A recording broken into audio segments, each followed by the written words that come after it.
Hello everyone, and welcome to the Prodigy Corporation Classroom. By reaching this point in the video, you have just signed over your working rights to Boy Cavalier and his wonderful company for the next 85 years. So thank you for staying. Alien Earth is the very first attempt at an alien TV show.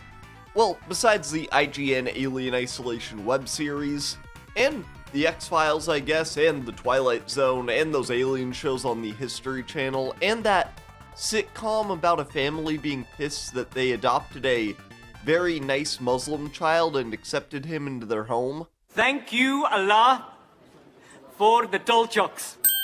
It seemed impossible, but somehow my life had just gotten worse. It's called Aliens in America, and these people are awful. That's both the jokes.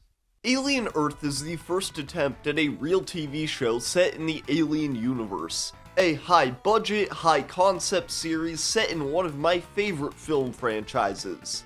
Well, you know, the first one I love, and Aliens is good, but it's not as good as Alien, and Alien Covenant is overhated. And I don't like Prometheus, but I don't like it for better and smarter reasons than other people. And also, Alien Romulus is underrated, and Alien Isolation makes me piss my pants. Oh, and I have no opinions on Alien vs. Predator.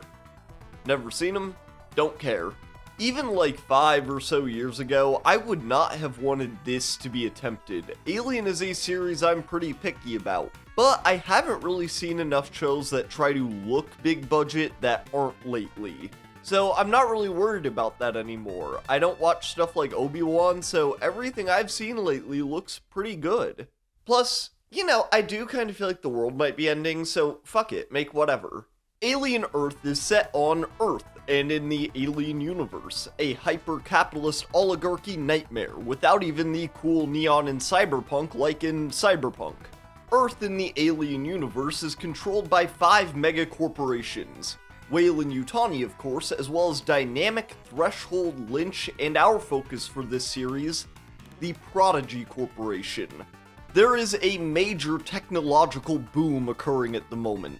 The merging of human with machine, artificially intelligent beings, synthetics, cybernetically enhanced humans, cyborgs, and the newest innovation, synthetic beings with downloaded human consciousnesses, hybrids.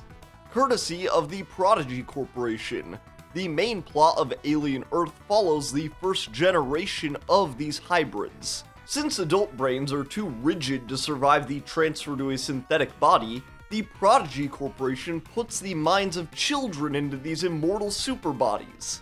At the same time as Prodigy is beginning to test their hybrids, a Weyland-Yutani ship carrying an alien movie crashes into one of Earth's many gray corporate megacity 100s.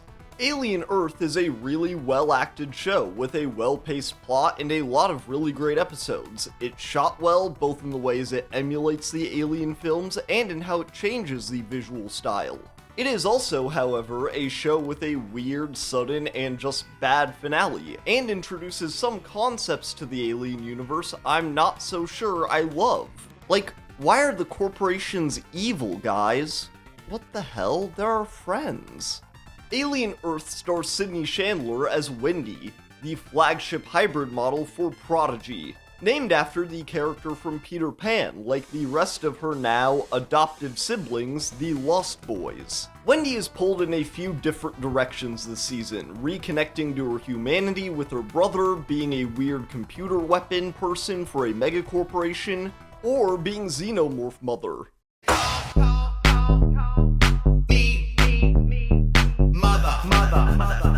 Alien Earth is a story about the line between humanity and non-humanity. What could make a machine human? What could turn a human into a machine? Ideas familiar to the Alien universe, with Xenomorph and new super predators to be horrified of. We also get an actually cool, more modern look at the Alien universe. While most of the oligarchs who run our planet still lurk in the shadows, the rise of social media has given us new insight into our especially insane demigod overlords, parodied here in Prodigy CEO Boy Cavalier. eager to bounce his focus from human-android hybrids to studying alien life, creating artificial organs, measuring his nighttime erections and comparing them to his son. Thanks to ADHD, autism, stimulant, and depressant-fueled mega freaks like Elon Musk who literally cannot stop posting, we've been given a unique insight into a certain class of weirdo that I think Boy Cavalier's actor Samuel Blanken is really fantastic at portraying. And the last fantastic side of the four-way conflict in this show is Weyland-Yutani, the de facto villains of nearly every piece of alien media, and they are made kind of fucking awesome here, through Chief Security Officer Kumi Morrow. No, you've done enough. Come home. I don't have a home. I'm gone a lifetime. Everyone I know is dead. Yes, well, you should have read your contract. I'm not complaining. I'm just telling you. These creatures, they are my life's work. And I'm gonna get them back. Kumi Morrow is a cybernetic security officer for Weyland-Yutani. And after he and his crew go through a short alien film of their own and then crash into Prodigy's backyard, he is on the hunt for their cargo. Kumi Morrow, and I doubt I'm alone when I'm saying this, is my favorite character of this season. By, like, a lot. I still like every other character, and there isn't a single character I dislike, besides one and maybe two. But Morrow just fucking crushes it. I don't know what to say. This is the guy. He is a very intimidating antagonist in the first few episodes when we see him through Smee and Slightly's eyes on the crashed ship, but becomes almost a secondary protagonist for the show after the 5th episode where we get his entire backstory and, like I said, basically just get a small alien movie. It's awesome. In only a bit over an hour, In Space, No One, Ellipses captures what is great about the original Alien film. With a tight cast, tense tension, and somehow a new place for a chestburster to burst her out of. But it also introduces new ideas to this franchise, like what if one of the guys on your ship is just a huge creep? What do you do about that? Morrow also has a really interesting rivalry with Prodigy's synthetic chief scientist, Kirsch. One being part man, part machine, and the other fully so. One trying to reclaim these aliens, and the other study them. The dichotomy is crazy. The rest of Boy Cavalier's Lost Boys are also interesting characters, not just Wendy. Nibs has an incredibly upsetting storyline, which is great. Curly has one of the best character arcs in the show. Smee and especially Slightly fall down a pipeline of radicalization, which I always love. And rest in peace, Toodles. Because he's Isaac now. And Dr. Dame Sylvia is a pretty interesting character too, the lead programmer for the hybrids, feeling a sense of motherhood over these children she murdered. She's also at least one of the characters I don't like. Alien Earth takes some pretty big risks with the style of the Alien franchise, more frantic editing and different camera work than the series has ever really had. There are contemporary songs, and it even introduces some pretty controversial ideas into the lore, I would imagine. I pretty much refuse to look at the reception of any new nerd shows that come out anymore, doubly so if it stars a woman. But speaking of that woman it stars, while I think she does a good job portraying this kind of child growing up and gaining new, scary confidence, I don't always love the way that confidence is expressed, i.e. weird computer alien Jedi powers. But in terms of additions to the lore of Alien, this series has way more hits than misses for me. Between inanimate matter-consuming flies, Batman Arkham ceiling plants, and a terrifying eyeball parasite that is somehow almost my favorite character, the new alien species are appropriately horrifying without trying to blow up the xenomorph spot. Because if you blow up the xenomorph, you'll get their acid blood everywhere, and then you'll be going like, ooh, ow, ouchie, I got acid blood on me and everywhere. I haven't done a video this short in a while. This is so fun. I'm gonna go get ice cream, I'm gonna day drink. I don't want to spoil too much of the show. I really want more people to watch it, especially since I don't think you need to have seen any Alien stuff really to enjoy it. But you should, Alien is amazing. The only real issue I have with this season is that they just didn't finish it. When I finished the 8th episode, I went to Google, the website, to double check that this would be a 9-episode season.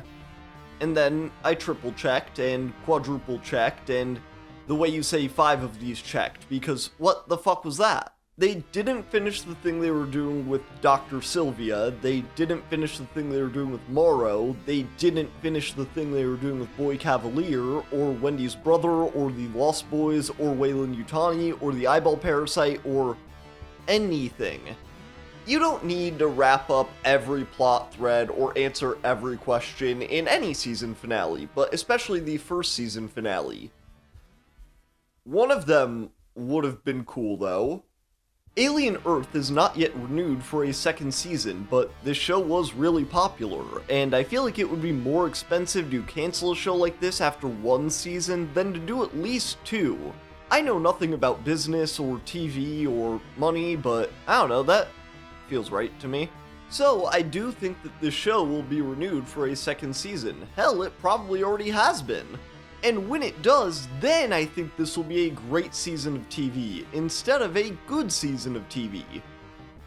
With a crappy finale. And if Alien Earth doesn't get renewed for a second season, well, that would suck a lot. That would probably be worse than most things that have ever happened. So please save us, Boy Cavalier. But that is the video for this week, y'all. I'll see you next time. Goodbye.